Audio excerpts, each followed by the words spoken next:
She got in the call-up this week to replace Tyler Wright.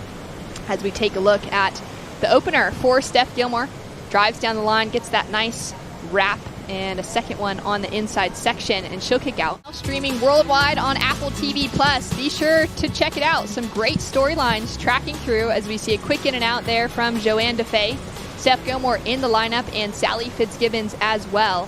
This is going to be an incredible heat here with 32 minutes on the clock. We've got world number 3 in Joanna Fay. Some women that you've spent many years competing alongside of, surfing alongside of at the world's best waves. As we take a look at Sally now, using priority on this wave, getting her opening turn underway. Nice snap on the second. Now finding that flow, that rhythm down the line, and the speed. Way down to a solid finish. And wow. She'll ride out clean. Sally here, taking off. This was amazing. She timed this so well. A nice carve to start off the wave. Slashing it here and then looking down the point and just eyeing off this huge section. Drawing out. Hits it. Wow. Sally's been there watching the conditions all morning, sitting on the bike as we see Joanne on the wave behind. A bit of a wonky wave, but getting some work done as well. Goes for that strong finish. Will she appear out of the whitewater? Just not quite. Can really suck out and get produce some critical sections. Talk to me about this finishing maneuver from Joanna Fay. Yeah, Joanne also loves a big closeout section. It's just, it's felt like a surf trip for us. Yeah, it's been pretty amazing so far. As we take a look at live action with Joanne, looking down the line, that wave just crumbled, so it's not going to hold as open as what we saw from Sally. Steph now linking into that first big turn, goes in to connect on the finish. She may have had something else going on before that last turn as well. And we've got a heat underway. Joanne will just have another small score on the board. She's got a 0.5, a 2.5, and something in the 1 range coming through now. Take a look at replays first, and then we'll get back to the original cash cow as we take a look at this one from Steph, that first turn. Yeah, kicks the tail out there. A nice turn here, but unfortunately that wave just shutting down, not being able to get. So excited to be here. I've been hanging out with Steph and Sally the last couple of days, and just been so impressed with the way that they're both surfing in the free surfs.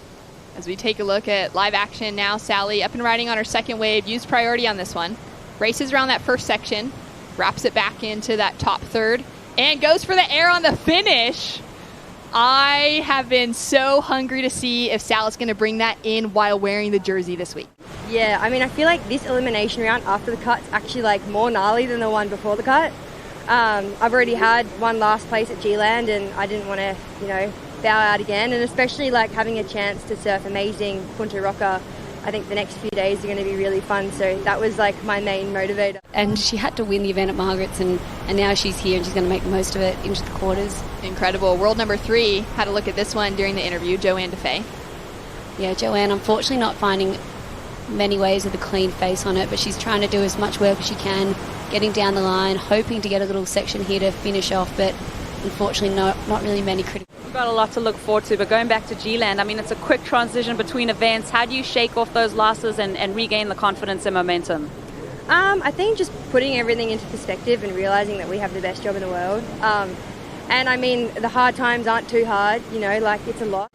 Steph taking off on this one, bowled out nicely, getting a nice little carve in there, a bit of a wonky section, so aiming down the line to get something here to finish off.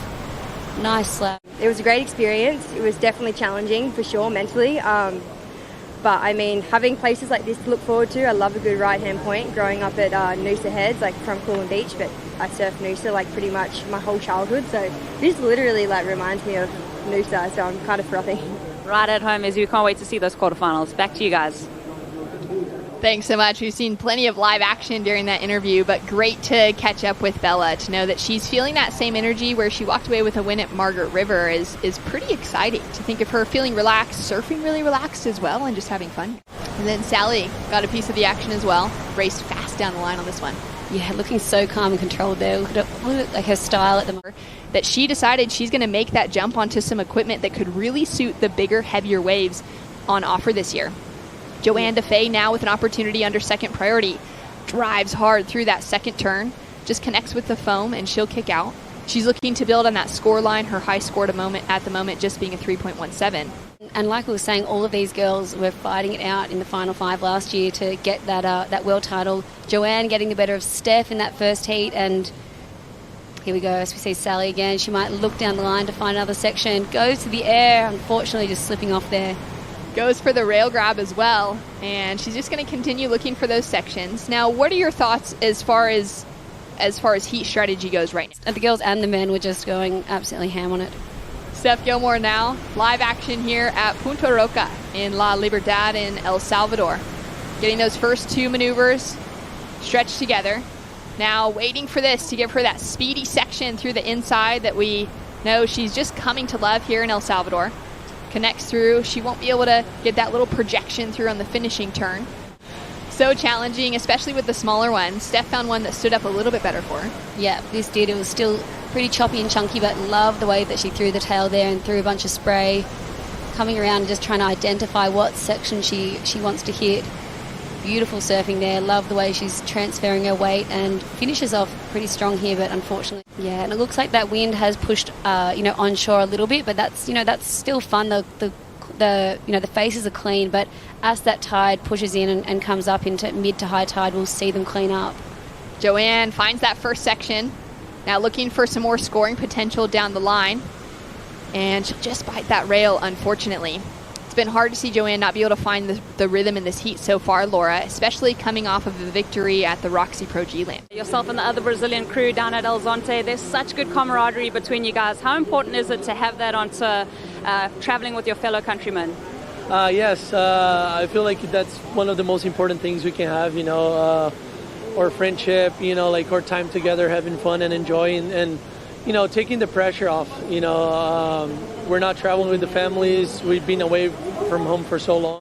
Here we see her just racing down the line, picking her section. She's got absolutely incredible technique. I'm loving what I'm seeing from Steph. Should be really, really good out there. Steph Gilmore now using priority on this wave. Nice bully section in front of her. Snap to start, and she'll kick out. Looking for that opportunity to really connect here with Punta Roca. The fact that there's so much similarity between Punta Roca and Jeffreys Bay.